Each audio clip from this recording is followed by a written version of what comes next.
but my cell phone can why would I want to do that though? Except a femtocell is made for people who don't have good cell access in their home.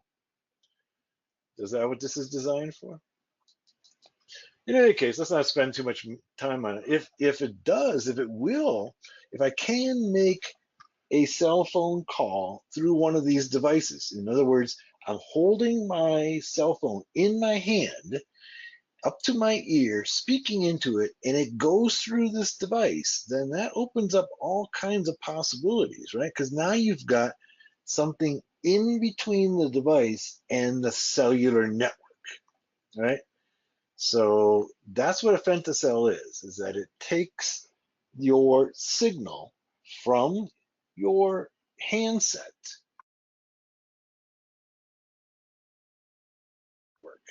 okay? And so with that in place, I can intercept your call, I can listen to it, I can alter it, I can put malware into it, all right? And that's what's possible with a femtocell. But once again, a femtocell is legal. It costs about $200 or $300. I mean, you can get them used for 150 or so. I've seen them on eBay for 150. And then if they're in the proximity of cell phone users, the cell phone will connect to it because it's the strongest and closest signal, and then send it through the broadband network. And the femtocell, once again, is simply a Linux box that we can manipulate it any way we want to do. Okay. So, Andrew, I'd like you to go ahead and do a little research and see whether or not either one of those devices can actually take my smartphone call and send it through the broadband network. Okay, from what I'm seeing online, that's not the case. I can initiate a call by talking to those devices, as far as I can tell. Okay, and say make a call through. Okay, call so and so, but and I don't know why I would want this in my home, right? You know, why would I want to put a device in my home that's going to essentially intercept my call to the cell tower, right? I don't see except as a weak signal, right? If I have a weak signal in my home, I could use it. And that's what a femtocell is designed for, so that if my home doesn't have a good cell connection, I can put a femtocell in. So that's different than initiating a call through the broadband system through those devices, all right? Because a femtocell is essentially a man-in-the-middle attack. It's intercepting the communication, all right? Femtocell, it's a hacker's holy grail. We talked a bit. It's a bona fide base station providing all the services. It's even sold by the network carriers such as Verizon and the others. You can go into those stores and purchase them, right? And it's designed to be able to help people who don't have good cell access. Here's a picture of one right here. This is the way that this is actually from Verizon's webpage. Improve your wireless coverage in your home or office, right? And it simply connects. It's basically a radio frequency receiver and transmitter that's connected to the internet, okay? And it basically performs a man in the middle for you. It basically is a cell tower, in essence. It's a receiver and sender, and then it puts it through the IP network, all right? A femtocell is essentially a Linux box with a software-defined radio. That's what I was referring to earlier. So I can build a software-defined radio on my laptop for as little as $50. Usually it's going to cost somewhere $200 or $300, okay? But that's what a femtocell is. It's simply a software-defined radio. So it is being able to all the workings in a radio that are now defined by software in a computer, okay? Any device can associate with a femtocell. And like I said, I'm probably going to develop a course, so you might want to take a look out for that one on software-defined radio. It's becoming a really important part of what's happening right now in the hacking in the IT world is software-defined radio. So I'm working with a client right now on software-defined radio. So it's can be pretty awesome in what it can do from the information security attacker pen testing environment. The owner of the femtocell can sniff all phone conversations, SMS messages, and data, right? Once again, if you're in close proximity, okay? So if I wanted to spy on somebody, right, I could just, the first step would be to find out where they frequent, okay, or get one into their office, near their home, or places that they go to make calls, and put femtocells in there and be able then to intercept their calls. Okay, that's it kind of for the basics of the radio. Let's talk next. Let's see, what time do we have? Let's go ahead. Let's do this. Rather than next subject area is iOS. Let's go ahead and take our meal break at this point because we can't finish iOS in half an hour. So let's break now for an hour. We'll come back and do iOS and Android in the afternoon session. So we're gonna break a little bit early. Go ahead and get yourself a meal, stretch your legs, and we're gonna spend the afternoon session talking about the basics of iOS and the basics of Android and some of their vulnerabilities. We'll see you then. This conference will now be recorded. Welcome back to the second half of day one of mobile hacking. In the early session, we kind of introduced you to the issues revolved around mobile devices. We introduced you some of the basics of the cell network. We looked at a particularly malicious and sophisticated attack called SIMJacker that is still being used today. Still no patch for it. We talked about some other issues as well on the cellular network, including things like a femtocell and SS7. We'll look at the SS7 attack tomorrow. What I want to do in the afternoon session is to talk about the two primary operating systems that are in use in the mobile market, that being iOS and Android, and probably more importantly, Android. But these two, the iOS makes up about 19% of the market, and the Android makes up almost 80, 82, depending upon whose numbers you're actually looking at. So it's the dominant operating system for smartphones in the mobile market in the world.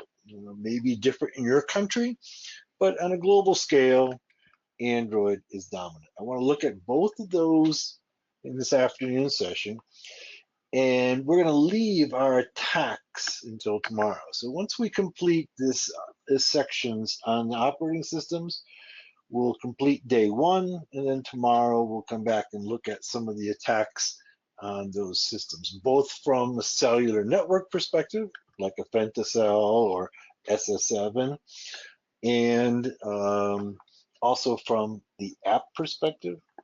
So let's go ahead and get started here. And also tomorrow we're going to be looking at Bluetooth as well. Okay, so we're not going to get to Bluetooth today. We'll get to Bluetooth first thing tomorrow morning and look at ways to attack that particular service. Now remember that we talked about if you're in close proximity, okay, then that's the same as physical ownership, and that would apply to NFC, that would apply to Bluetooth.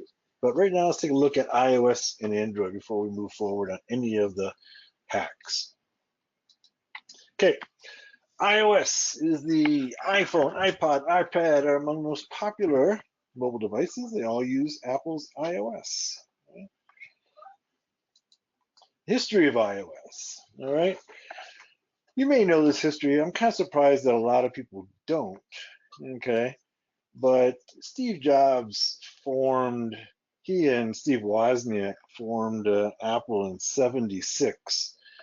And they very rapidly, there was many, at '76, there was a lot of companies that were creating PCs. Okay. At that same time, Bill Gates and his partner were had been both. Gates has been a student at Harvard, and he dropped out to work with Paul Allen to create compilers for these brand new PCs.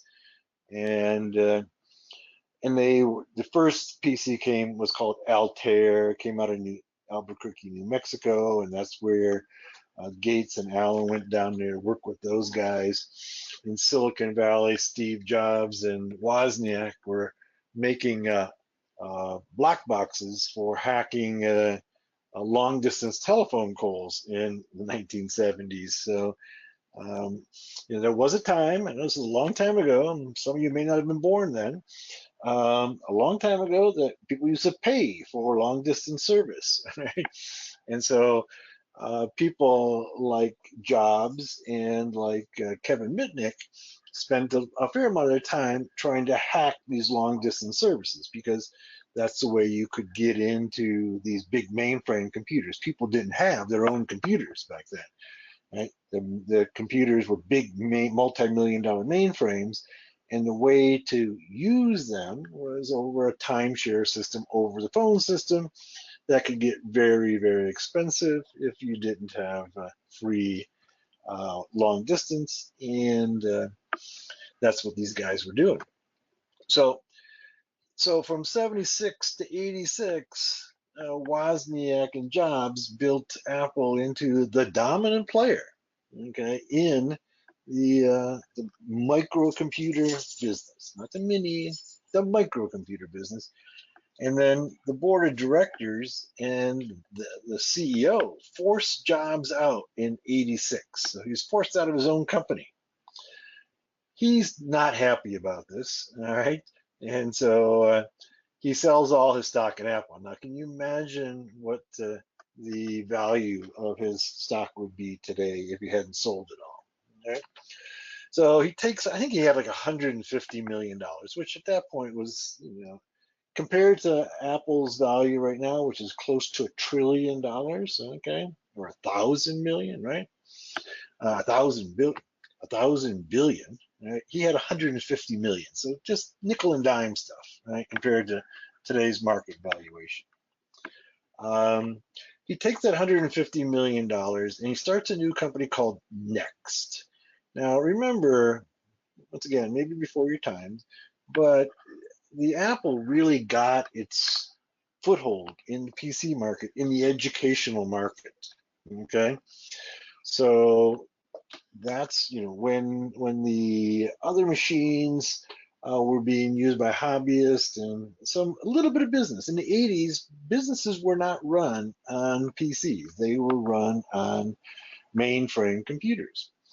So what Jobs does is he starts a new company targeting the educational market where he was so successful with the early Apples. And he calls it Next. Okay. Next goes then, now, once again, giving Jobs, even though Jobs wasn't a techie, okay, he did have some foresight. And one of the things he had foresight in, he says, hey, the operating system that the Mac, my old company, used is really limited. And the operating system that Microsoft is using is really limited. Those are really toy operating systems, right?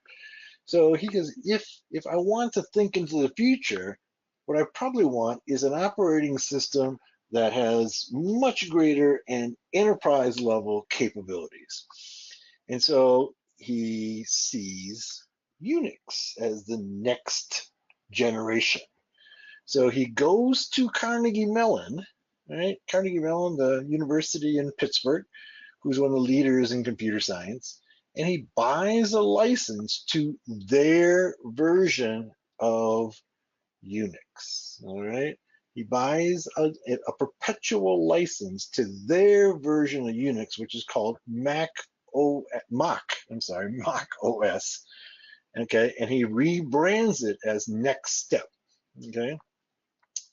Note down here is that Mac OS is a version of Unix developed by Carnegie Mellon, and it's actually a fork of Berkeley Software Development, BSD, Unix. All right, so kind of goes into the long history of Unix, which I'll avoid here, but it's not the original Unix that was developed by Bell Labs. Okay, it's a little bit different. Okay. Next never catches on and goes bankrupt. Right? Even though many parts of that machine that he developed were things that we take for granted now. This is 1986, right? So he put in a optical drive, which nobody had ever seen at that point, right?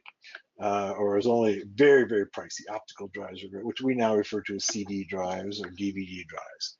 A number of other things. It uses a Unix operating system, never catches on, goes bankrupt. All right, so Jobs he's lost a lot of money, not doing real well.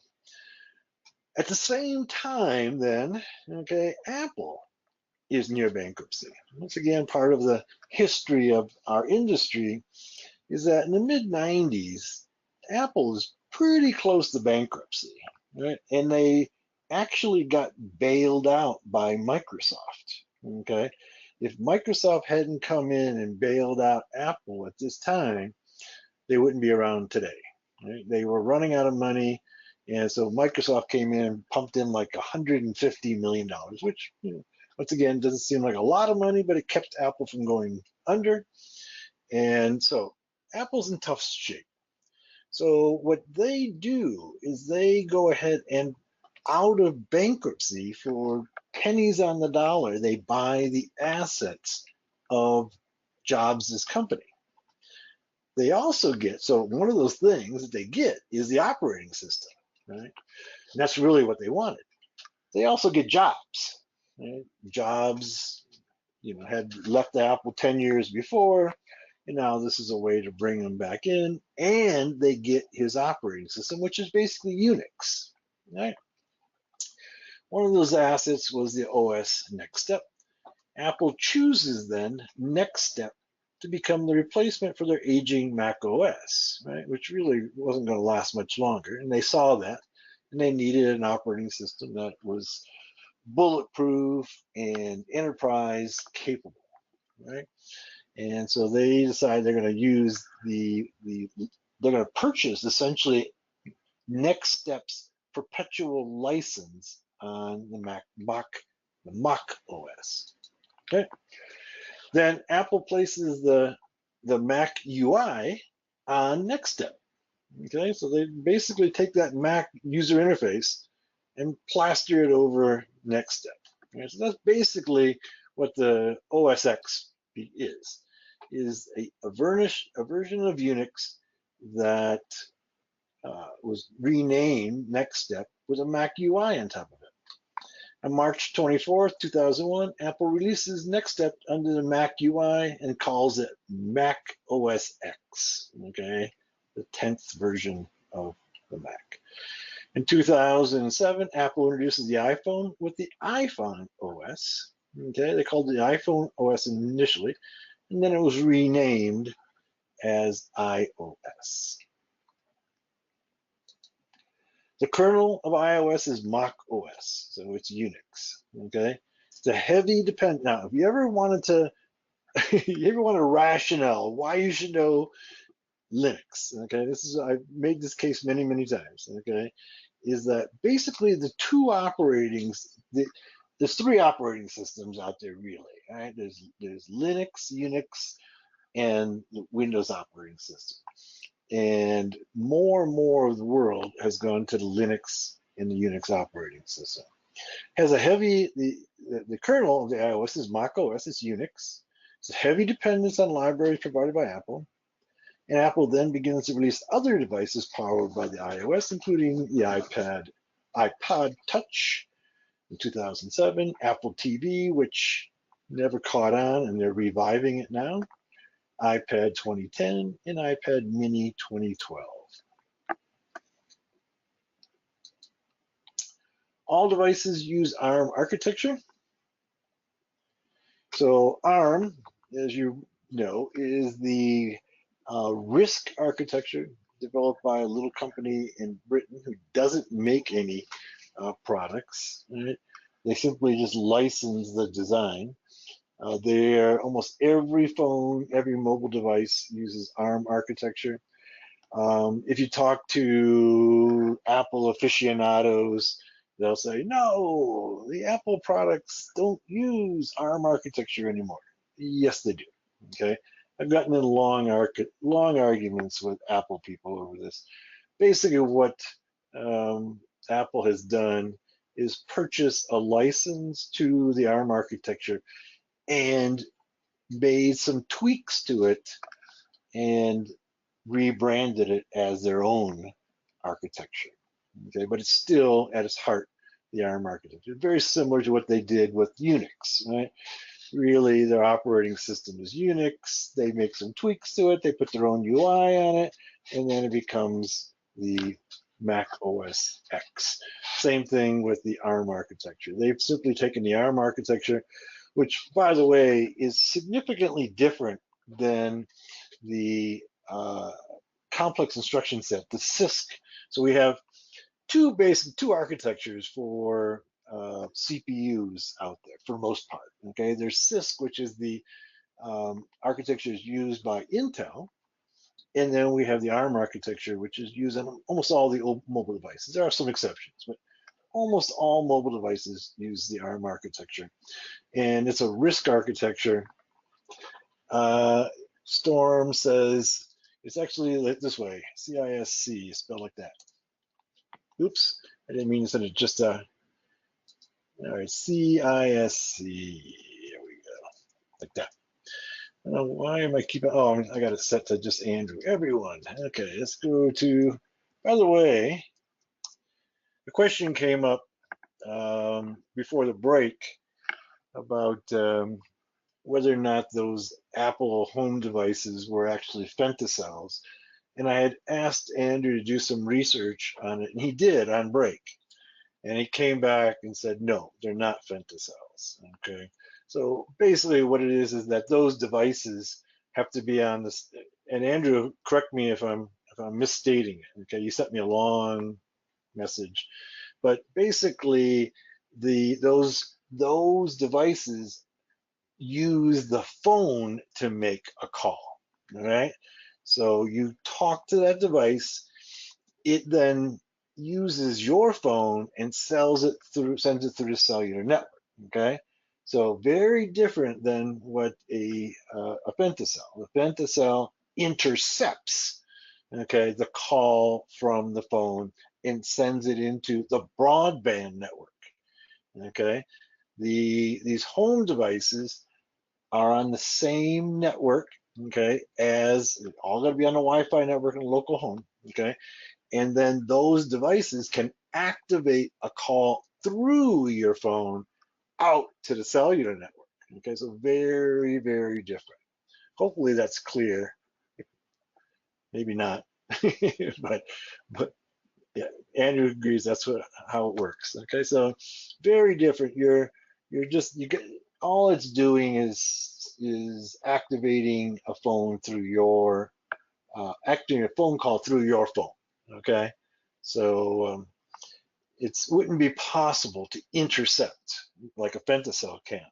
A femtocell is capable of not only eavesdropping but altering the messages through those devices. All right. All of them use the ARM architecture. Every mobile device, almost every mobile device uses ARM architecture. Same company who makes like the Raspberry Pi. Okay, the name of the company is escaping me right now. Let's Google that real quick. Company design of ARM. It's a British company, which is pretty unusual. ARM Holdings, that's who it is. It's a British multinational semiconductor. So almost all other semiconductors are in the US, okay, at least the designers are, with the exception of ARM Holdings. And it's now owned by SoftBank, which is a huge Japanese company who owns a lot of stuff, okay, including the WeWorks company that's supposed to go public here shortly. Masayoshi Son is the founder of SoftBank, and they own many, many, many companies in the IT industry. I can tell you, well, you can go and look it up yourself. There's so many that they own. They own ARM now. So, and then the Raspberry Pi is developed by a foundation of ARM. Okay, they fund that. Wired has a big article on SoftBank. They should. I mean, everybody in our industry should know who SoftBank is. Okay, they are that important. Right? If you don't ever heard of SoftBank, you should. All right. And remember now that they own the ARM architecture, which is the dominant architecture in all mobile devices, and may very soon be on all devices. Right? It's actually a superior architecture than the CISC architecture that Intel uses. Intel played around with that architecture in the 90s and basically gave up on it. It's much more energy efficient and power efficient. That's why we use it. So the ARM architecture has been around since the 80s, but nobody really was using it. And then all of a sudden we get mobile devices, and then all of a sudden it becomes the dominant because it's so efficient in energy consumption and heat. It doesn't give out much heat. You can imagine. Mark says, will ARM make it into computers and laptops? I think so, right? I think so. The issue really will become whether or not Microsoft, well, you can already run Linux on ARM, so you can run your desktop laptop on ARM architecture, okay, because Linux is ported for it, right? That's no problem. Linux is ported for everything. So if you have a device that has ARM, you can run a Linux desktop on it, no problem. Just like on your Raspberry Pi, that's ARM architecture in Raspberry Pi. But the issue really is, will Microsoft ever port for ARM? Okay. And in the 90s, Microsoft ported for a very similar architecture, the RISC architecture. I'll put that down in the chat. So ARM is based upon RISC, reduced instruction set. Okay. CISC, which is what Intel uses, is complex instruction set. Right. And the CISC architecture is slower, uses more energy, it runs hotter, right? So all those things are true, but it also has this legacy of these operating system and devices that work with it, like Microsoft Windows. So in the 90s, there was a similar architecture that came out from Digital Equipment Company that was known as the Alpha. I don't know if anybody hear the Alpha back in the 90s? It's a long time ago now. Okay, nobody's heard of it. All right. Well, here's part of your background history lesson here. In the 90s, Digital Equipment Company, which at that time was a big company, eventually now part of HP, got purchased out by HP. They were the second largest computer company in the world, and they came out with a chip with a similar architecture as ARM, RISC. And Microsoft said, oh my God, this is something we should be part of. And so they ported Windows NT for it in the 90s, and they didn't do a very good job of it. So that chip ran Unix and Linux really well, but it didn't run Windows well because Microsoft did a crappy job of porting. It was a very inefficient port, okay? And eventually, after 2 or 3 years, Microsoft gave up on it and stopped porting Windows for the RISC chip, and then the RISC chip died, and Intel bought that design and killed it. Okay, so that design was far superior to Intel's architecture, and that's why Intel bought it and killed it. Okay, so they don't have the competition for it. Interesting history that's of our industry. There's lots of this stuff going on. Okay, Microsoft traditionally has bought technology and killed it if it was too good of a competition. In this case, Intel did it. Okay, so I remember I said that Digital Equipment Company had become part of HP. All of Digital Equipment Company became part of HP except the chip design, which Intel bought and killed. Okay, so it's interesting. I'll bet that at some point in the future, Intel does. I think Intel actually has a chip coming out based upon this similar architecture, but it hasn't caught on yet. Okay, so they by killing that technology, they basically missed the boat on mobile devices, not really seeing that mobile was going to become a big issue. We had mobile devices in the 90s, but they were very slow and ineffectual. Okay. This means that when reverse engineering or exploit development, all instructions, registers, and values are different than x86 architecture. So if you're doing any reverse engineering or exploit development for this platform, it's all different. The assembly language, the registers are all different for the ARM than they are for x86, okay, or x64. In some ways, ARM architecture is easier to work with. Okay, that's enough about the history of iOS. How secure is iOS? Okay, let's talk a little bit about that. Initially, only Apple apps were allowed on the platform. Then in other words, you bought the phone and it had apps that were already on it. Okay, had to be developed by Apple.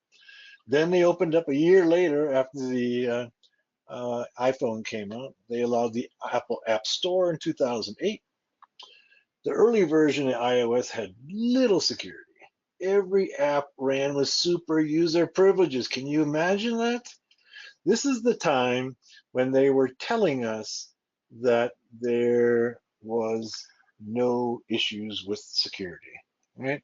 So every app ran as root, essentially, on those systems. Processes were not sandboxed. Now, this is something that that was done very early on in the Android operating system. Is that from the very beginning, processes were sandboxed, and there was no code signing. So when code went into the system, it didn't have to be authenticated with a digital certificate. So that's very different than today. Eventually, code signing was implemented. Initially, there's no ASLR. Remember that we were talking about that. This basically limits or makes it more difficult to do buffer overflows. All right. Mark says, sorry, what do you mean by process sandboxing? So basically, every process runs in its own virtual machine. Okay. That's what happens in Android when we get there. So each one of them is like running in its own operating system. So therefore, they can't interfere with each other. They can't use each other's permissions. They can't be malware can't move from one to the other. Now, in reality, we'll find out that it makes it more difficult, just like ASLR does, but it's not impossible. So sandboxing is to create an environment where things can't come in or out other than what you decide can go in and out. The term is often used in, say, malware, reverse engineering malware. So if you're working with some malware, right? And we'll have the reverse engineering malware course coming up this winter, I believe. And one of the things you want to do when you're working with malware is you want to sandbox it, right?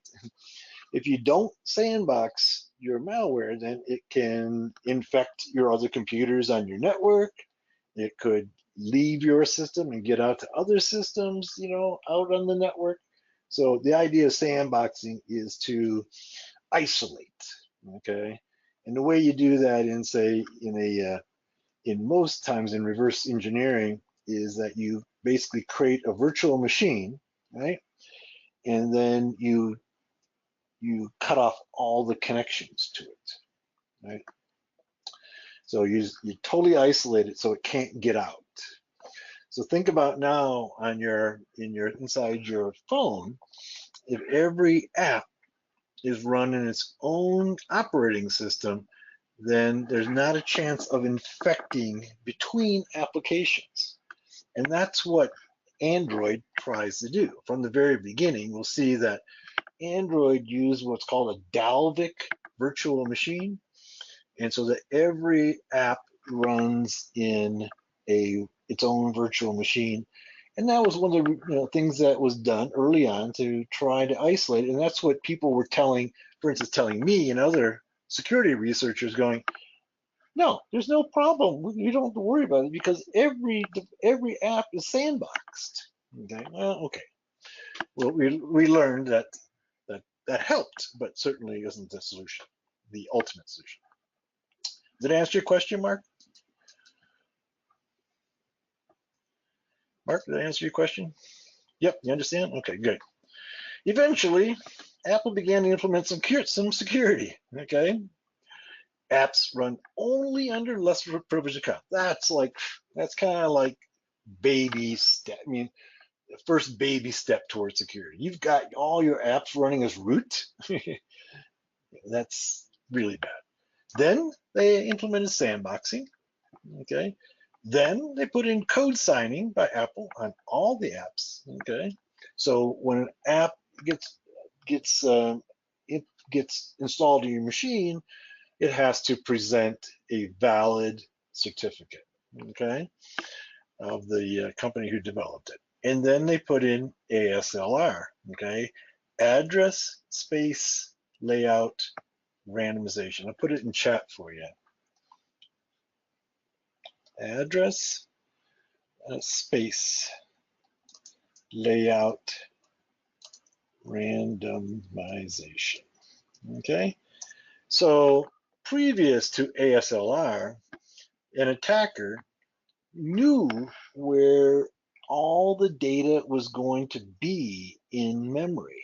Okay, and so address space layout randomization says, you can't count on this particular heap being in this place in memory. It may be over here, it may be over here, it may be over there, it may be over there. Therefore, it makes it much more difficult for you to anticipate where you're going to put your code and where your code is going to be when you want to run it. So if I go ahead and get some remote code on your system, to activate it, I don't know where it is. So it makes it more difficult to activate it, right? So those are the things that were done early on. There's also something in Windows systems called no execute, something similar. There's parts of memory that cannot be executed, right? How secure is the iOS? Well, with those additional security measures in the App Store, makes the iOS one of the most secure mobile OSs. Still, it's not impervious to attack. Just this year, okay, there's been a number of attacks, okay? These are new CVEs that have come up in just the last few days, all right? And including, of course, the SimJacker, which you talked about. But these, if you go to, let me go open up a browser. Give me a second here. Let's open up Mozilla.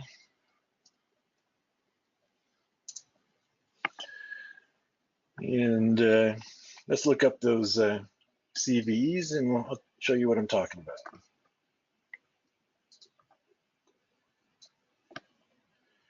All right, so let's go see this first one on that slide is CVE 2019 8641.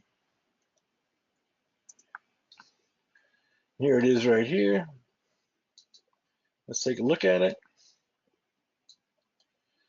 Okay, this candidate has been reserved by an organization and individual will use it when announcing a new security problem. When the candidate has been publicized, the details this candidate will be provided. So it has been reserved, but nobody's willing to tell us what it is yet, okay? It's that serious. So the idea that Apple doesn't have any security problems is false, right? We have a big one right here that we're going to learn about in a very short amount of time once Apple patches it. Apple hasn't patched it yet, so that's why they're not going to tell us about it. We got some more here.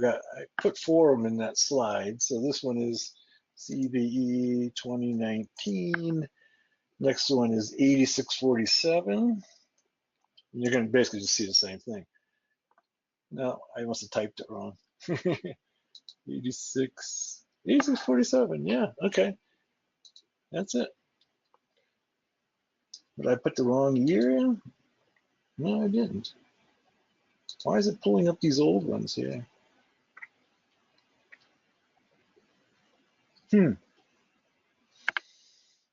This is not 2019 8647. This is 2017.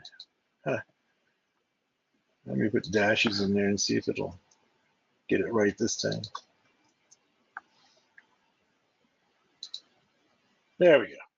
Okay.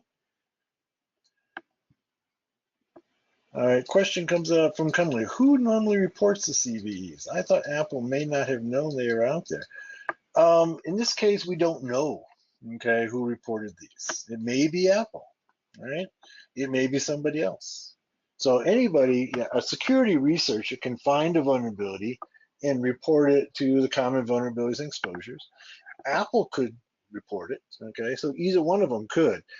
Generally, if you're a security researcher, and I think these are security researchers who have found these that we're talking about right here, then they will go to Apple and say, hey, we found these vulnerabilities in your system, and we're going to give you an opportunity to patch them before we make them public. Okay, and so that's what we are. We're in that process right now where they've been reported to Apple, and Apple has to find a way to patch them. And then when they're patched, you'll come back here and you'll get the details on it, right? So the answer to your question is anybody can report the CVEs. It can be either from the developer or from security researchers. The CVE database basically gives it a number and decides whether or not it's credible. Okay, so not just anybody can. They'll go, if you go and present something that's not credible, they're not going to report it. And that has happened where people report things that aren't really there, right? In part because they'll do it because it's publicity for them as a security researchers if you get something in the CVE database. All right, does that answer your question, Cunley? In this case, Apple probably didn't know these were out there, and but still, generally, what's called responsible research, okay, is that you give the company an opportunity to patch it, and you can decide, what's responsible.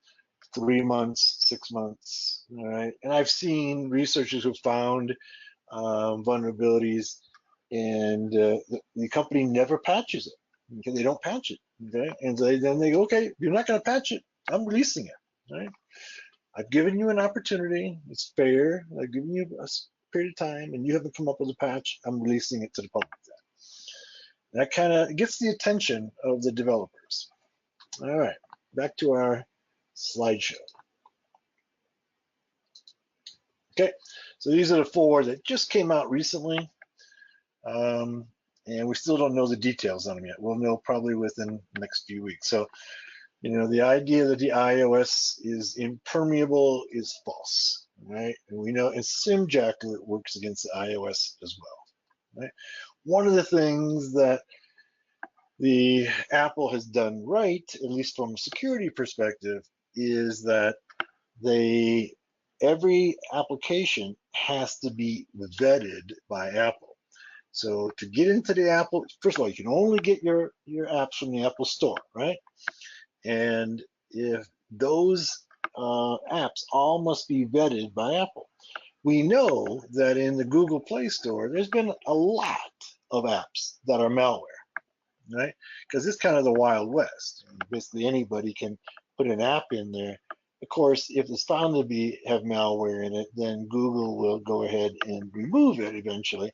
But you may have already downloaded it and maybe lost key information on your phone or been spied on or what have you. So it's a very different model. The model of the Google Play Store is kind of like, we want it to be like open source, right? Where open source, where everybody gets to, have access to everything.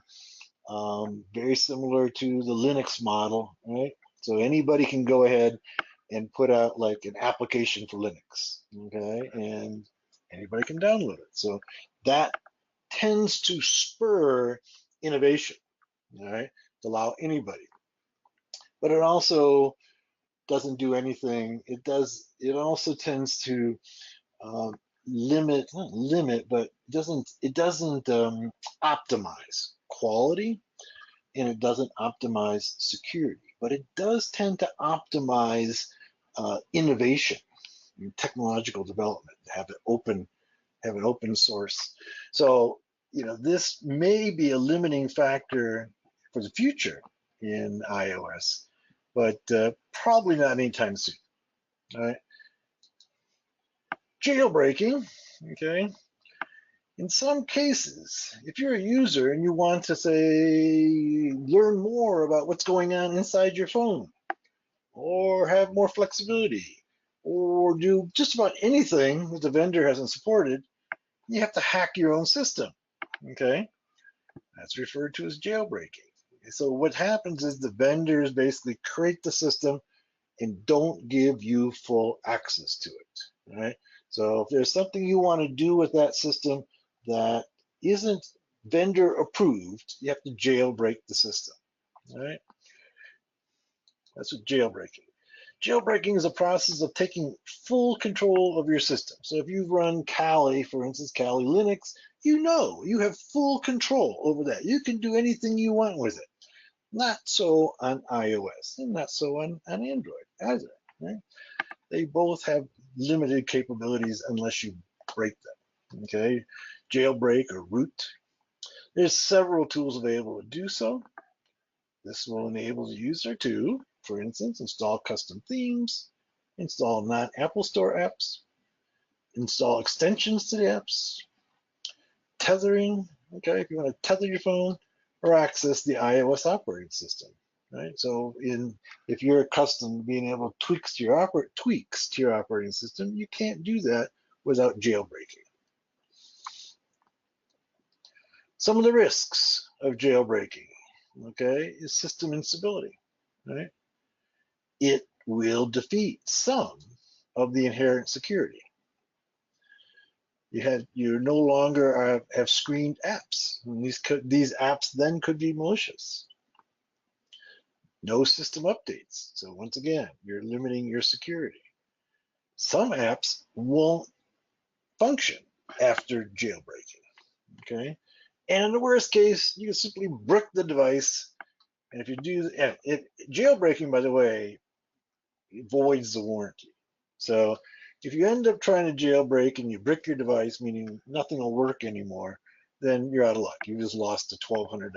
You got a $1,200 brick, okay? Or whatever your phone costs. I was really surprised recently when I did some shopping for some Android phones and how inexpensively you can actually buy a decent Android phone. I mean, we're all used to spending all this money on these Android and Apple devices. We're talking about $1,000 plus for almost all the latest and greatest. But you can literally go out and buy a $10 or $20 phone. That works. You can make phone calls, you can send text messages, you can cruise the web, not a little bit slower and what have you, because they got older CPUs in them, and they don't necessarily have all the latest and greatest. But if all you want to do is make phone calls and send text messages and occasionally get on the web, you can get a good device for under $50. And that's what most of the world is running in mobile devices, are those inexpensive devices. There's many ways to jailbreak the phone. Okay, depends upon the OS version. Essentially, you're installing software to change the OS. Chimera and Uncover are very popular in the iOS market, and the apps are all signed, so must choose to trust the certificate, right? Cydia is a popular package manager that enables users to install non-Apple approved software. All right, so if you jailbreak your phone, then you install Cydia, and then it basically is an interface for using your apps on your iPhone. All right. And that's probably as much as I want to cover in the iOS. Let's go on and talk about the Android system then. Give me a second here.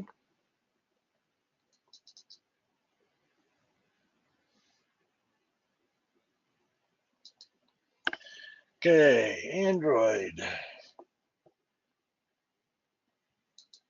Okay, Android OS was released by Google 2007, same year that the first iPhone came out, right? And it was actually a separate company that Google purchased that had developed the Android OS. They had purchased it like the year or two before, and then they released it. It was the name of the company was not Android. It was something else. I don't remember at the top of my head. But they released it in 2007. It's a Linux kernel again. It's a Linux kernel that's been tweaked for mobile systems. It supports phones, tablets, netbooks, TV, and more. Basically, you can run Linux on anything, right?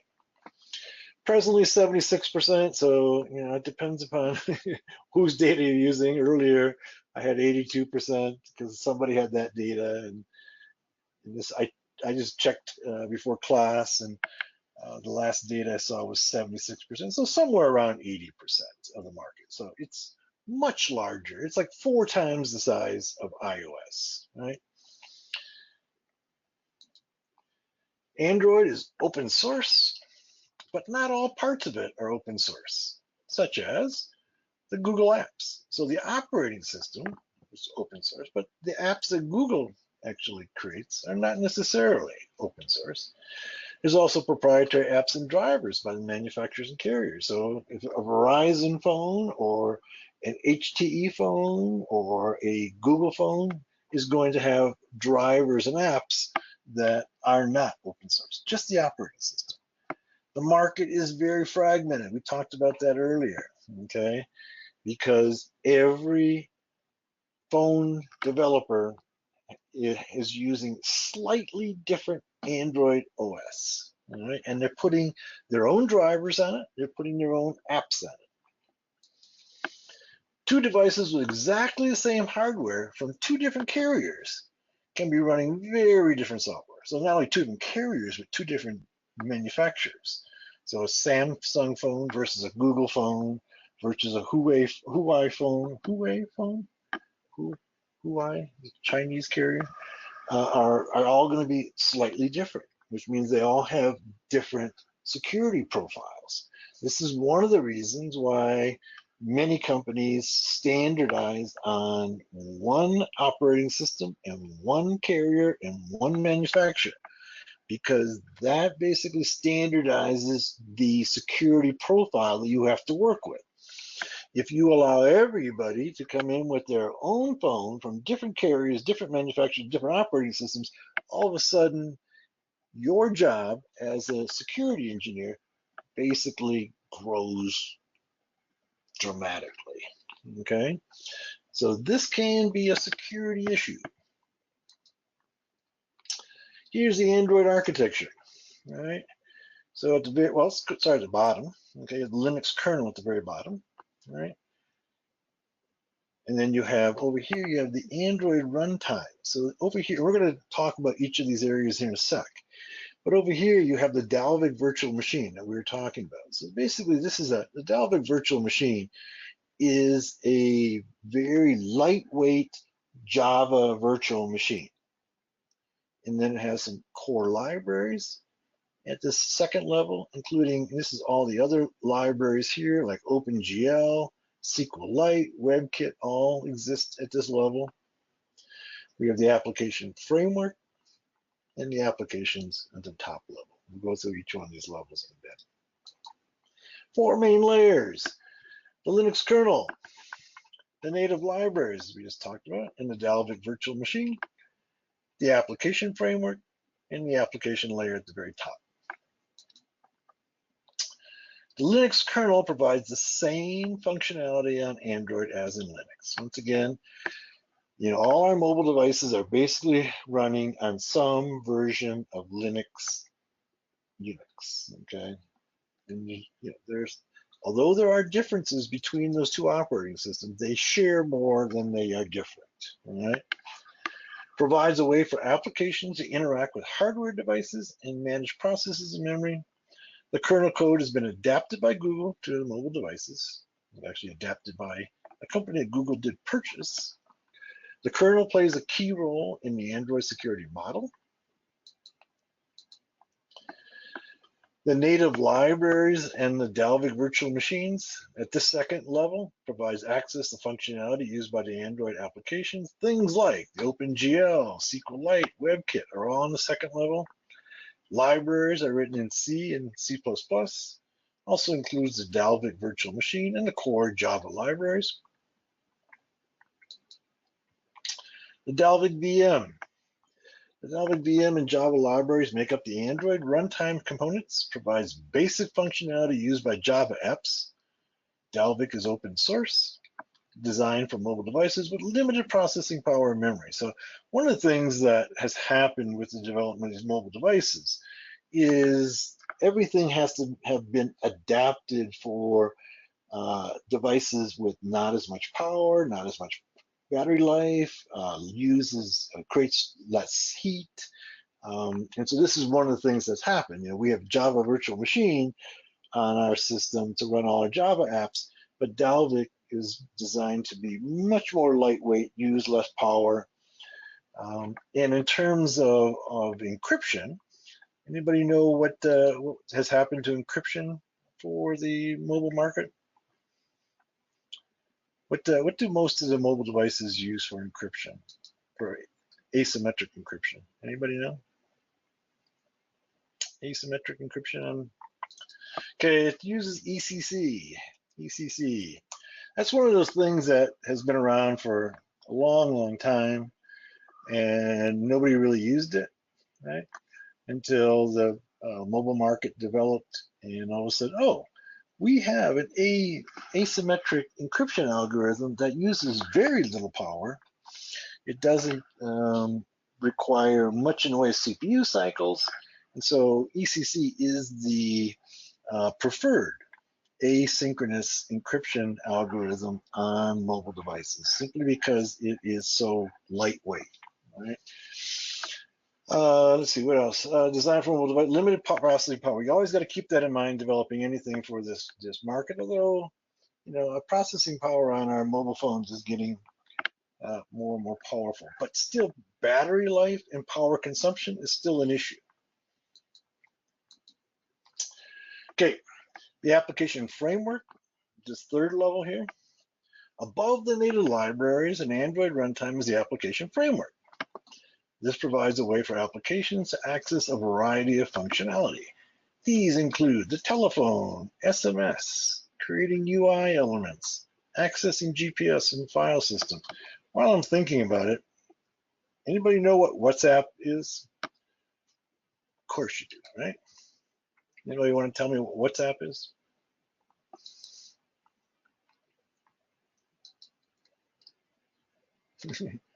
Oh, you have no idea about it, Andrew? Insecure chat tools, what Vadim says. Andrew says he knows it. It's a messaging service, yeah. All right. So it's a text messaging service that is owned by Facebook now, right? And it's gotten a bad reputation because it turns out that Facebook, like everything else, yeah, you're right, Storm, it does belong to Facebook. That's Facebook basically, snoops on everything, right? And they sell it, right? But WhatsApp began in the lesser developed countries. And actually, it started in developers were from the U.S., right? But its market was largely in the lesser developed countries, and it quickly gained a foothold in the lesser developed countries for an easy way to send text messages. And that's what caught Facebook's attention, and they ended up paying like $9 billion. I'll tell you exactly what they paid for it. It was something like $9 billion, and the company had never made a dime. So, I mean, they paid $9 billion for a company that had never made any money. Let's see if I can, went to WhatsApp's webpage. Let's try like Wikipedia. Here it is, WhatsApp. So WhatsApp, okay, it's freeware cross-platform. It's acquired by Facebook in 2014 for approximately 19, not 9 billion, but 19 billion. Okay, $19 billion for a company who never made money and probably still isn't making any money. All right. So let's see, a couple more comments here. Let's see. Cunley says, I saw Java apps in the slide. Are mobile apps used on Java programming language?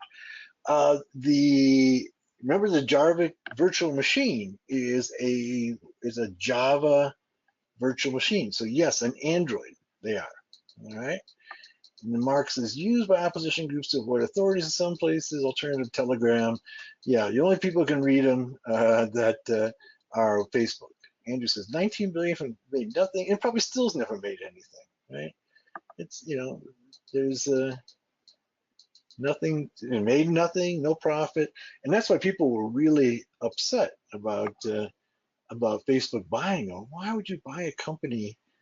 But they've got so many users that they're now, like everything else, they are selling that data to everybody else. Let's see, let me kind of give you a background. WhatsApp was founded in 2009 by Brian Acton and John Coombe, former employees of Yahoo. After leaving Yahoo in September 2007, they took some time off in South America. At that point, they applied for jobs at Facebook, but were rejected. Good thing for them, right? In any case, the issue is that a lot of companies use WhatsApp here still in Rwanda. Yeah, I mean, I use it too. It works well. The key is that it looks like SMS, but it's not. Okay, SMS, and we didn't go into that much detail in the cellular network, but SMS has to be carried by your cellular carrier. Okay, SMS is a service of the cellular carrier. Okay, so that means you have to have a cellular carrier.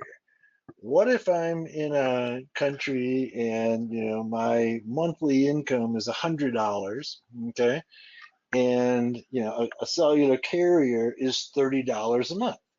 How can I send text messages? Right? Well, I can do that if I connect to Wi-Fi in a restaurant or wherever and use WhatsApp, because WhatsApp doesn't use the cellular carrier for text. So it looks like text messages, but really it's text messaging over the IP network, not over the cellular network. That's why they could offer it for free, basically, whereas your cellular carrier charges for it, right? It's part of the service that you get. So that's one thing that's different and distinct about WhatsApp, and that's part of why it grew so rapidly.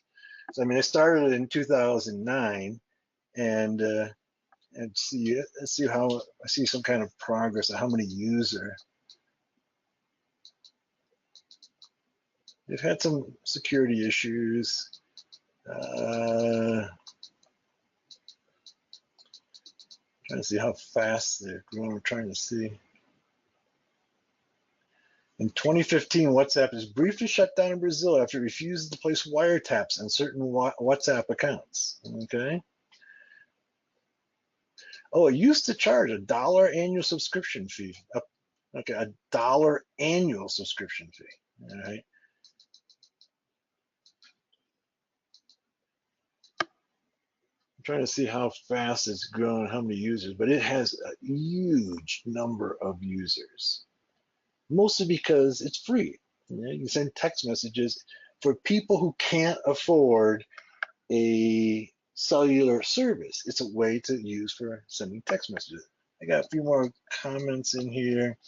It says in Cambodia, it was cheaper to have data and send messages on these apps than it was SMS. Yes, that's the whole issue, Mark, is that WhatsApp doesn't require that you have a cellular service, right?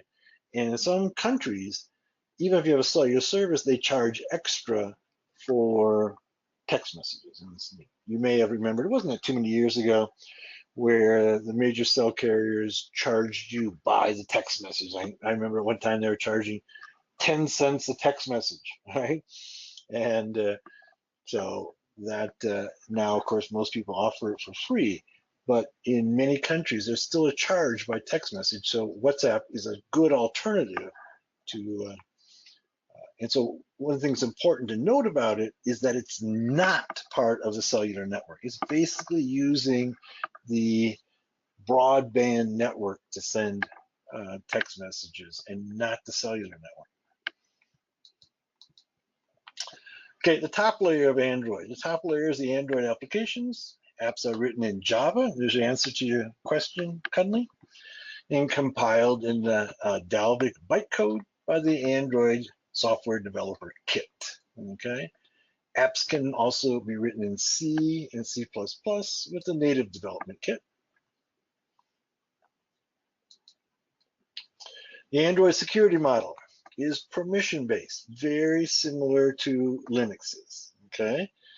Any application must have permission granted to it to perform any action.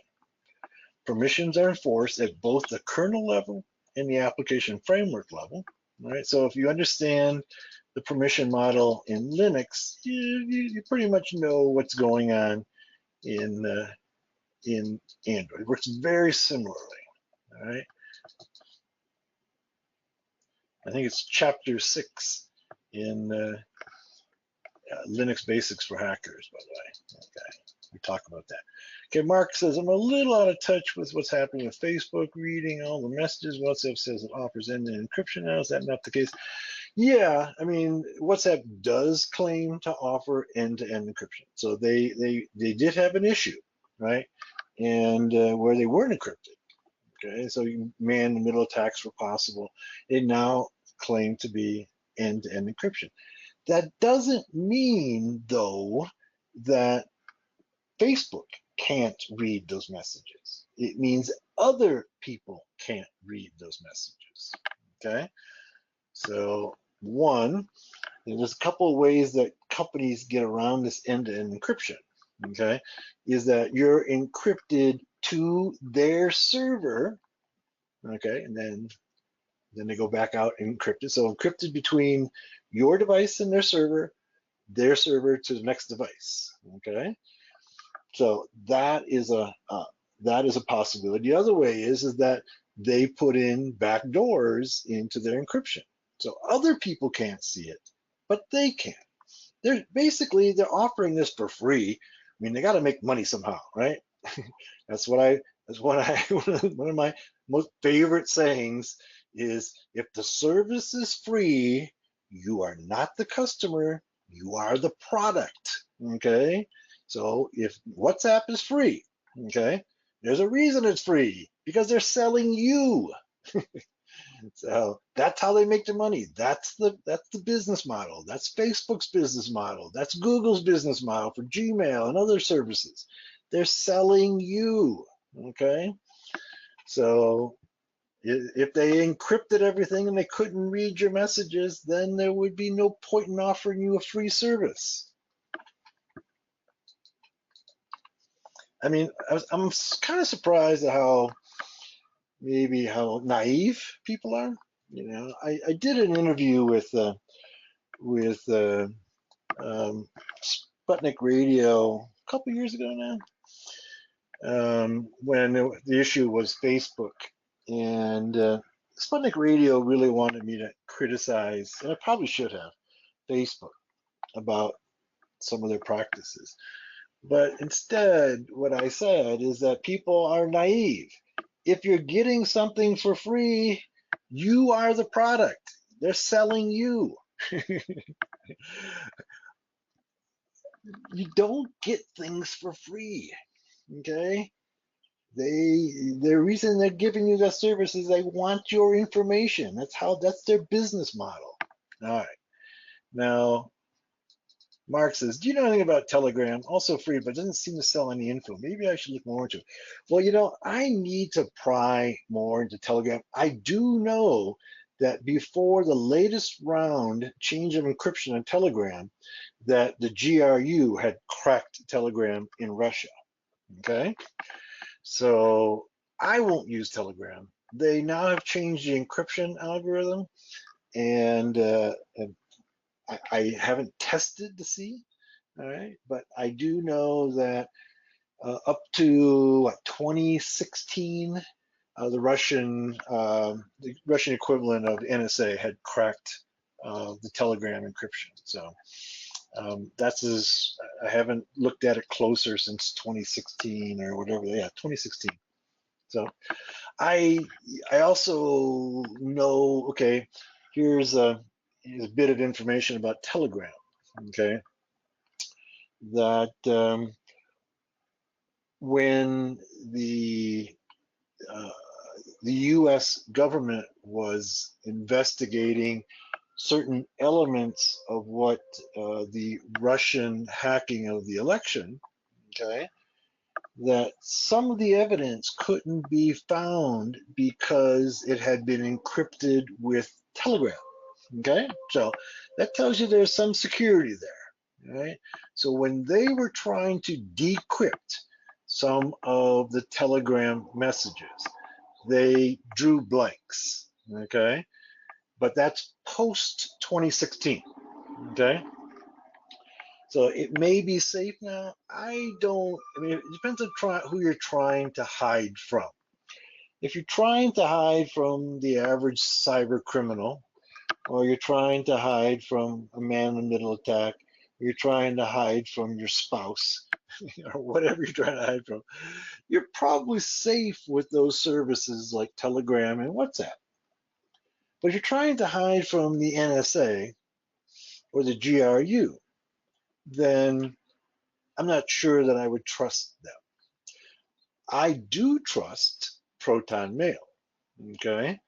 I do trust Proton Mail. Proton Mail, first of all, they give away a free service initially, but eventually you end up paying for it. Two, anybody here use Proton Mail besides me? I think a lot of you do use it. Okay. And I recommend it in my book. I don't really tell you why. Yeah, Mark, you do. Yeah. Okay. One of the things that if you use Proton Mail, you'll notice that on occasion you can't get into it. Okay. That the service will be down. Okay. And anybody ever notice that? Maybe you haven't been on it. Like I use it for all my email, right? So I'm on it all the time. I'm on it every day, all the time. Right? And sometimes it'll go down for days. It just recently went down for days a few months ago, right? The reason it goes down is because the intelligence services can't hack it. So rather than allowing people, when they believe that somebody's using it for nefarious purposes, they DOS it. Okay. So if you're on Proton Mail, get used to it. You're going to get DOSed. You're going to be out for days, sometimes days. I've been out for weeks. I've been using it for quite a while. There's been times like just before the Paris attacks. Remember whatever year that was, where the Paris attacks took place where the gunmen went through the cafes of Paris and shot up a bunch of people. Well, Proton Mail was out for weeks before that attack. Why? Because those attackers were using Proton Mail to communicate. And the intelligence services knew they were, but they couldn't read their messages, so they simply DOSed Proton Mail. So you can, if you're using Proton Mail and all of a sudden you can't get in for a few days, watch the news. There'll be a terrorist attack soon thereafter. All right? Usually. I mean, I can usually predict when there's a terrorist attack based upon the DOSing of Proton Mail, because it's the one place that the intelligence services cannot crack yet. Vadim says, Penny Buddha, never had that. Yes, I never had that yet. Yet. Right? I mean, remember that if you're the NSA or GRU, you've got some huge computing power. And you've got all these mathematicians, you have all these PhD mathematicians who are just looking for weaknesses in any encryption algorithm, right? Also know that if they're using AES, okay, or other standard encryption algorithms, the US government, the NSA, requires by law that they be given a back door. By law, they must be given a back door so that they can read it. All right. So that's and the thing is that AES and the other encryption algorithms aren't just used in the US, they're used around the world, right? Know that if you're using a service that's using AES, NSA has a backdoor to it, right? So any service that you're using that uses AES encryption, the NSA can read if they want to read it. Now, they only have, there's, like we said, there's billions of messages being sent every day, right? And they got this big storage facility. They can't read every message. But if they want to, they have a backdoor to AES. And so many of our services, okay, use AES. On that note, let's go ahead and take a little break, okay? Let's take a 15-minute break. I got 40 minutes after the hours. Come back at 5 to the hour. See you then.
We'll resume class in about 2 minutes, so make your last run for water, bathroom, coffee, what have you.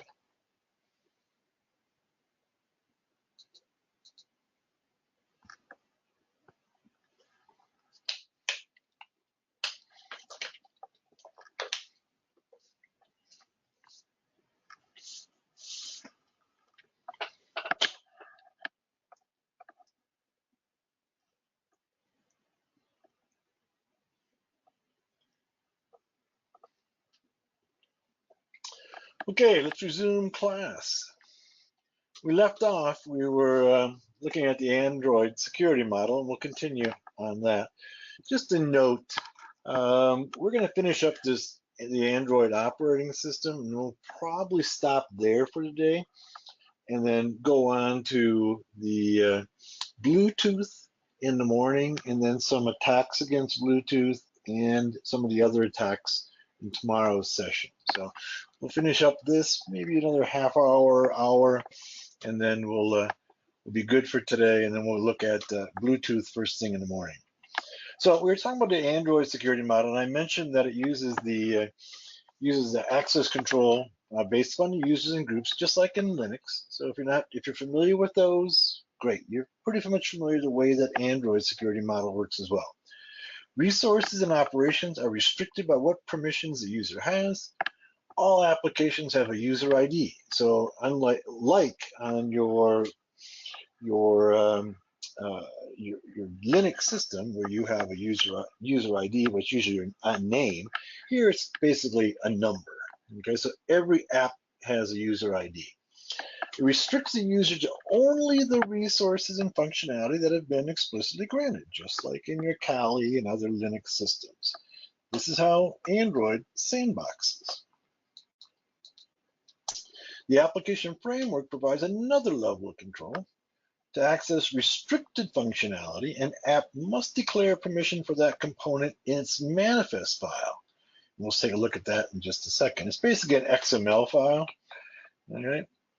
These permissions are shown to the user. So when you're installing an app, anything that's going to be in the Android manifest file, you have to give permission to the app.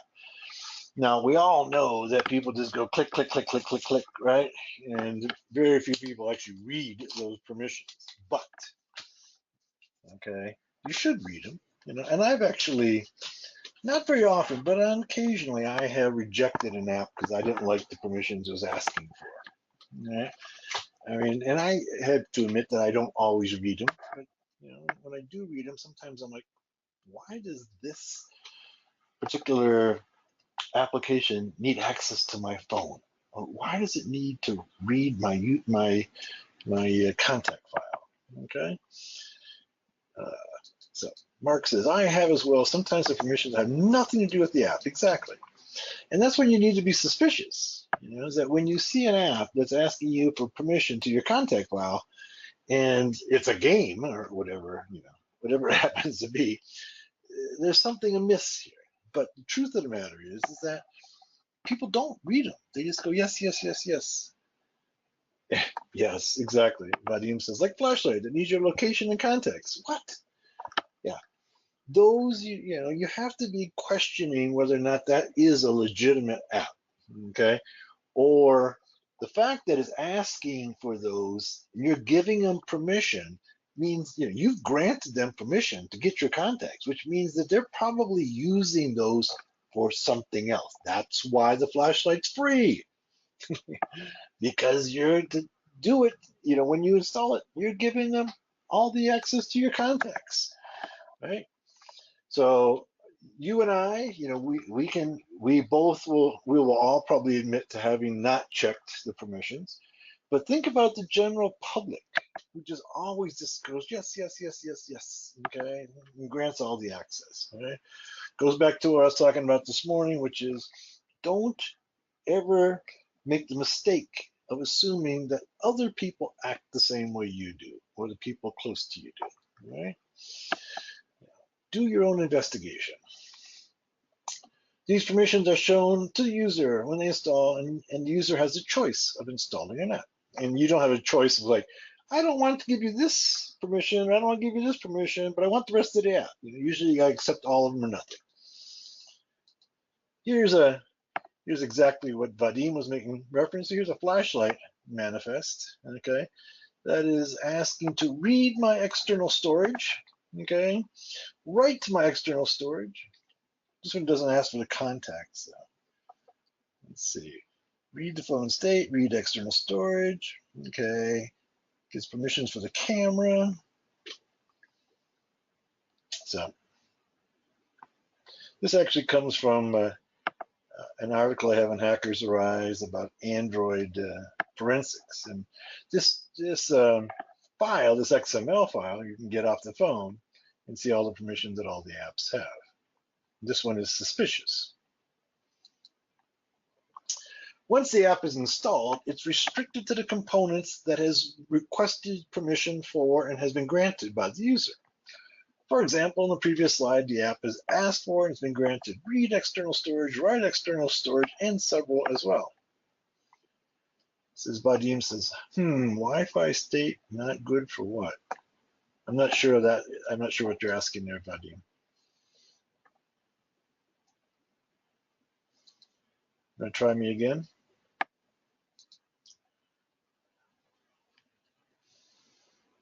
What would they want to know my Wi-Fi state for? Quite frankly, I don't know. That was an example of an abusive,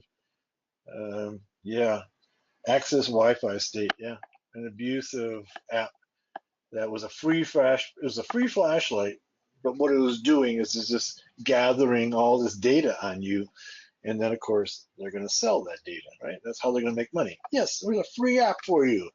It's a great app, and we'll just grab all the information, knowing that people are not going to look at the permissions they're granting it, and they'll be able to grab all that information off your phone. This is not unlike what happened with Facebook, okay?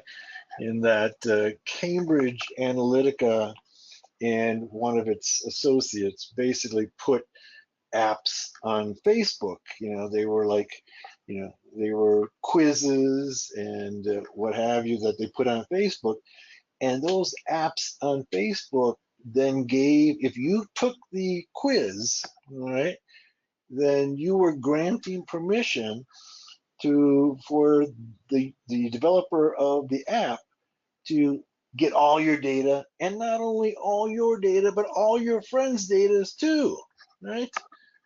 So Facebook has tightened that up a little bit, but think about that. If you go on these apps, okay, these little games, these little surveys, what have you, that are on Facebook, you are granting without explicitly saying so, you're granting not only all your data, exposing all your data to the people who developed it, but also your friends' data. Now, when you're on Facebook next time and you see a little game or survey or what have you, where you have to make some selections, some choices, think about why is that developer developing that? Why have they taken the time and money to produce that and put it on Facebook? What is their business model? Well, keep in mind that if it's free, you are the product. And that's what happens on Facebook all the time. There are hundreds of permissions, okay? And if you want to, you can see them all. As a matter of fact, let's go there, okay, at developerandroid.com. Let's see if I can copy right off here. Yeah, let's back it up.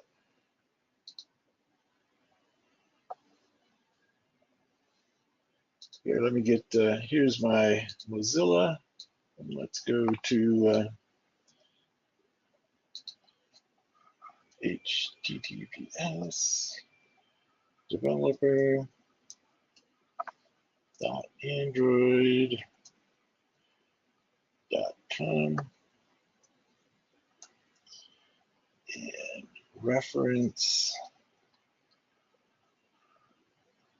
Android manifest permission.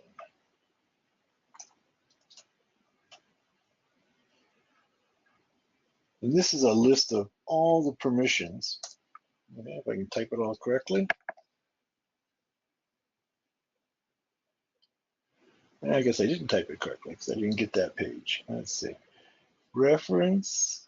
All right, let's go try again. Android manifest permission. There we go. Now we got it. All right, so these are all of the permissions. This is from the Android developer reference kit. And you can see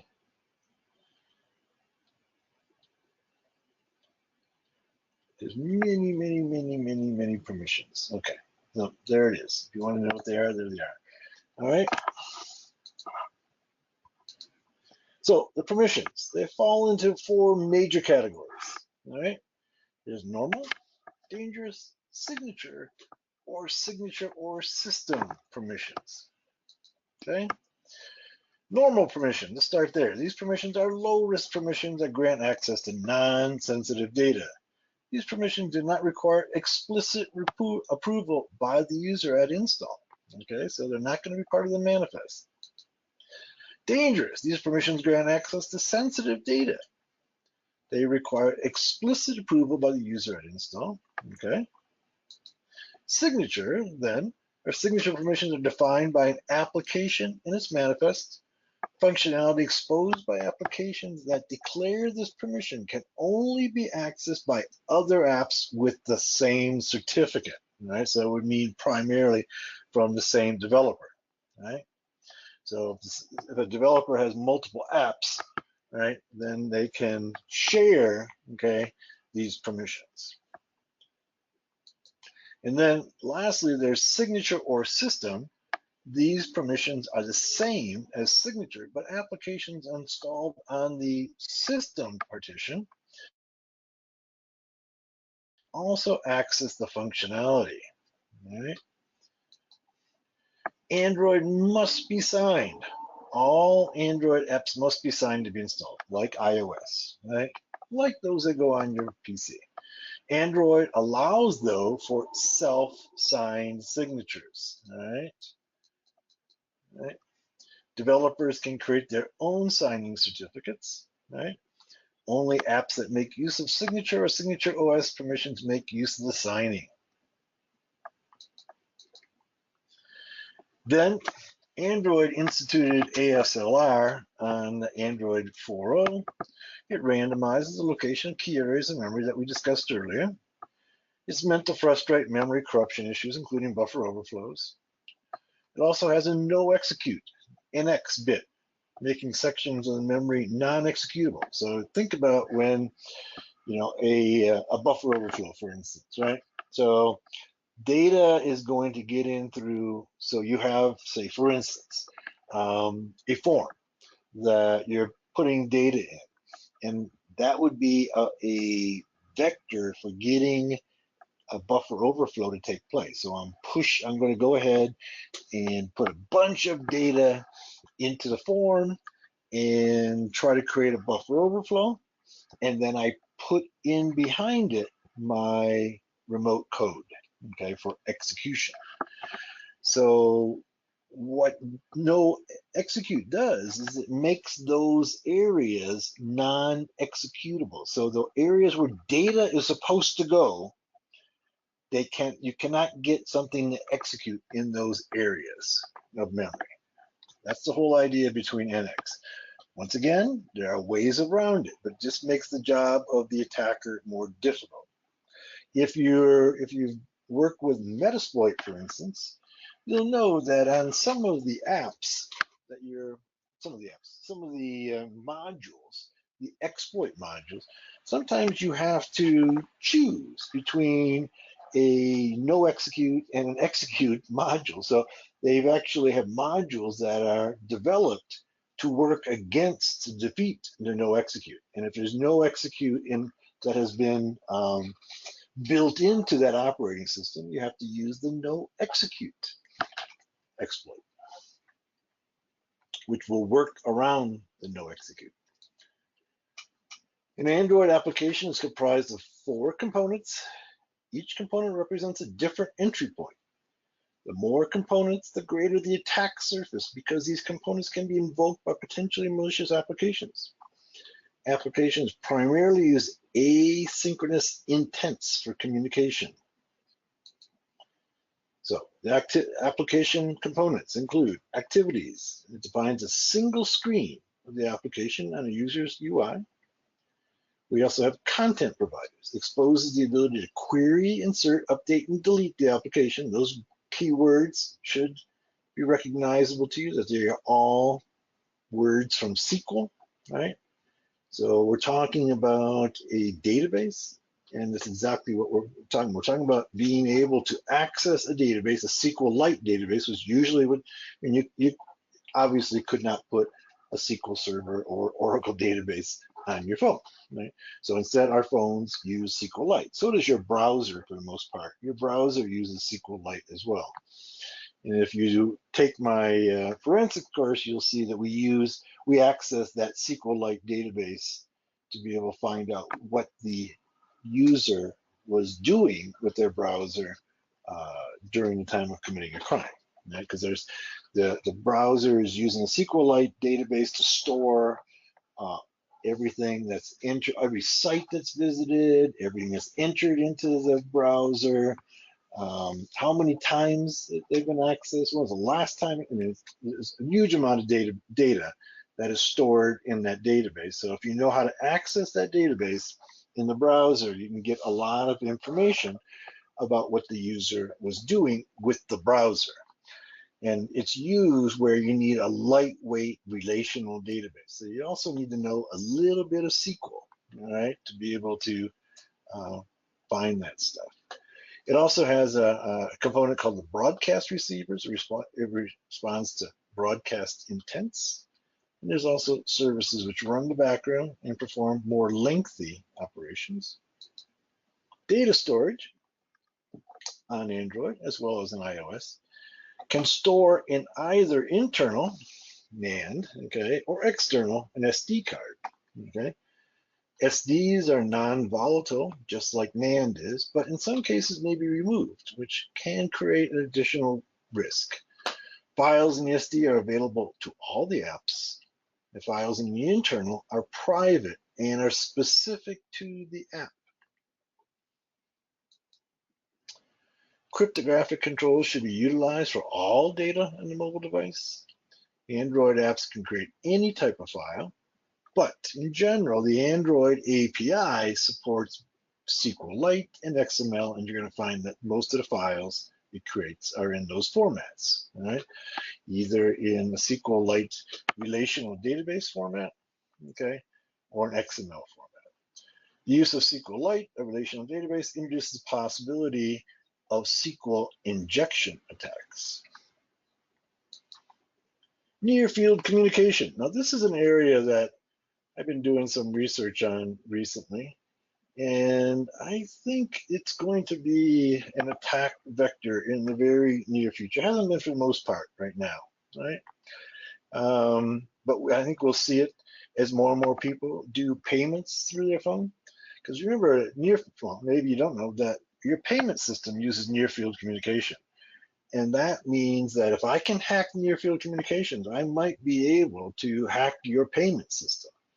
Okay, near field communications are standards for radio communications between mobile devices, operates at 13.56 megahertz and data rates of 106 kilobits per second to 424 kilobits per second. So it's pretty slow. There's not a whole lot of data passing there, right?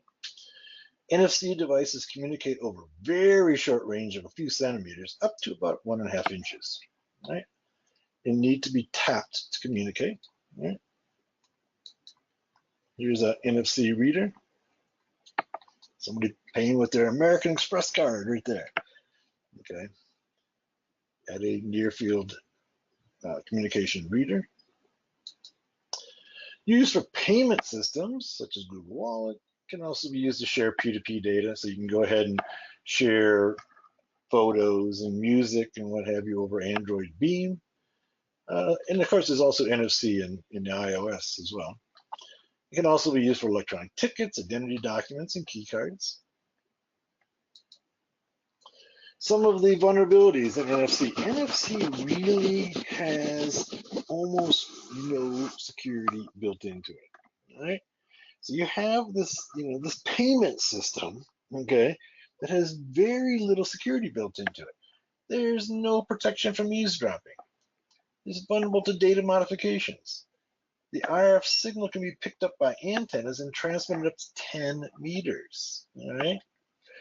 Now, one of the things it does have built into it is that it does do a time check so that the transmissions have to be basically in real time, right?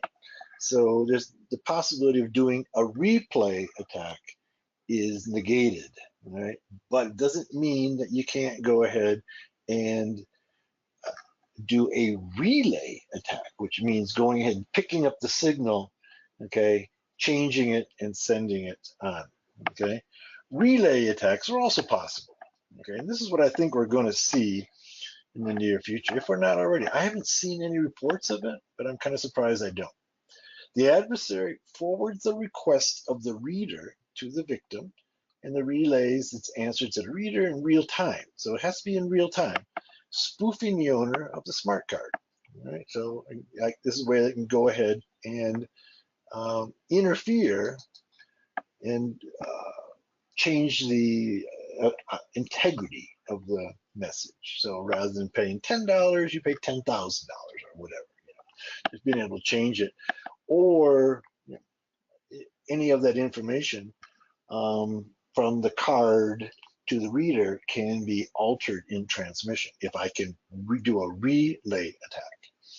Now, we all know that there are these little devices that are credit card skimmers that have been found all over the world on gas stations and other credit card readers, where as your credit card goes by, it pulls the information off, okay?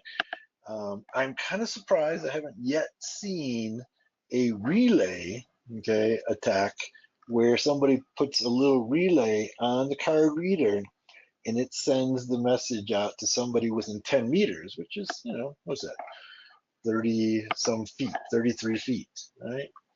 So somebody would have to be in the same vicinity, could be outside the door, what have you, parked in a car in the parking lot, outside of a grocery store, what have you, and be able to go ahead and relay the information to there.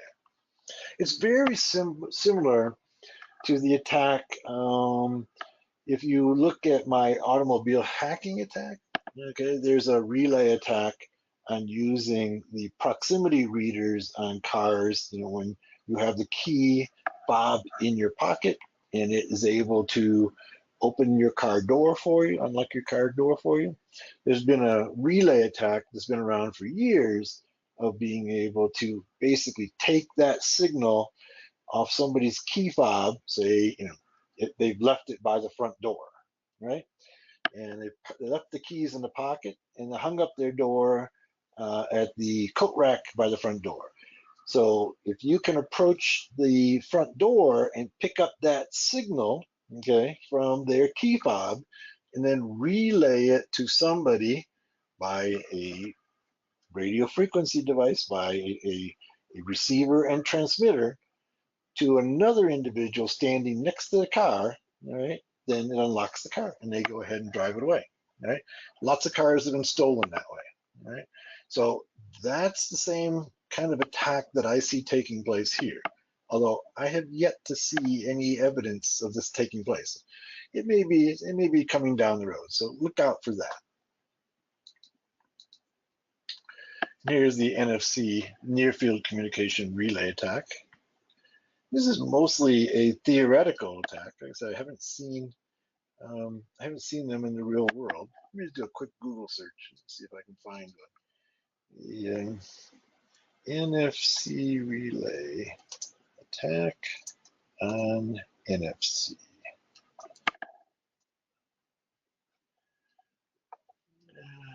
There's some, once again, these are all theoretical. I see there's some couple articles online, but I don't see anything that has actually taken place. Last time I looked was maybe 6 months ago, and I have yet to see in the real world a NFC relay attack, although it's certainly possible in theory. And if there's enough money involved in it, somebody will try it, right? So Andrew says, how would you beat the tokenization of the payment card with NFC?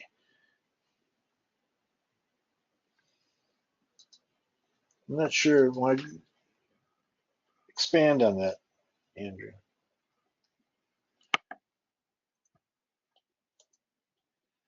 Yeah, it's a virtual card, yeah. And so you're basically presenting the same card. It's like somebody made a clone of your credit card.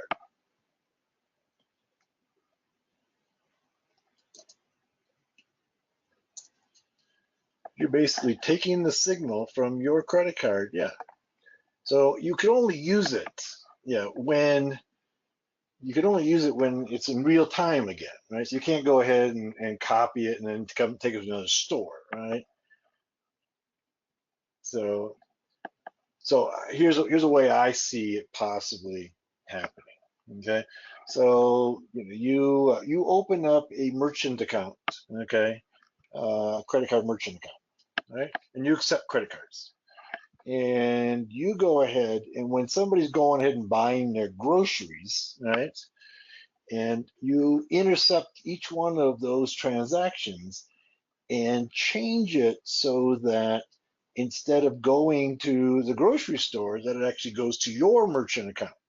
And maybe you add a zero to it. All right. So that's the way it might be used. Okay. It's not going to allow you to go ahead and take that information and apply it to other other merchants. It's got to be done in real time. Right.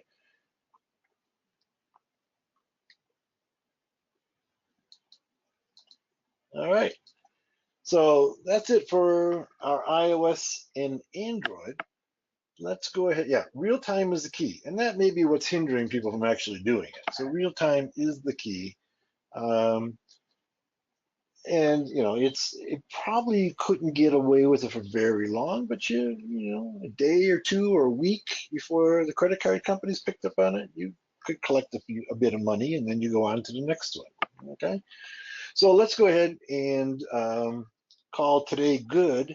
We'll start off tomorrow morning looking at some attacks, starting with Bluetooth first. So we're going to expand upon the Bluetooth technology and how it can be attacked. We'll look also at the SS7 attack, and we'll look at some other app attacks as well. Okay, there's a couple questions here. Vadim says, you can also sign up for a merchant account, then sign up for another and see what is a sequence for POS merchant IDs, and then clone the other accounts. That's a possibility. I would say that would be difficult. The credit card companies they watch for that stuff very closely. Okay, and so maybe you could create different accounts based upon stolen IDs, right? Right, so this is Vadim says, we caught that at Intuit. We flagged those when we pretty much made a future. Yeah, they made them for future merchants. Okay, good. All right, folks, we'll see you tomorrow at 3 p.m. UTC, and we'll start looking at some various ways that we can go ahead and attack some of those mobile services and apps. See you then.